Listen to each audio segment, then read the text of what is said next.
ఒకప్పటి టాలీవుడ్ హీరో ఉదయ్ కిరణ్ జయంతి నేడు. ఈ సందర్భంగా అతడి సినిమాలు జ్ఞాపకాల్ని మరోసారి గుర్తు చేసుకుంటున్నారు అతని ఫ్యాన్స్.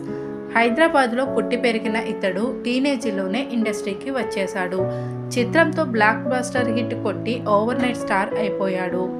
మనసంతా నువ్వేతో మరో హిట్ కొట్టాడు.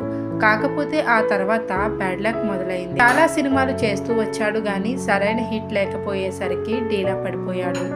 అలా 33 ఏళ్ల వయసులో ఛాన్సులు లేక ఆత్మహత్య చేసుకొని చనిపోయాడు. ఈ క్రమంలో ఉదయ్ కిరణ్ జయంతి సందర్భంగా మరోసారి అతని జ్ఞాపకాలు మీకు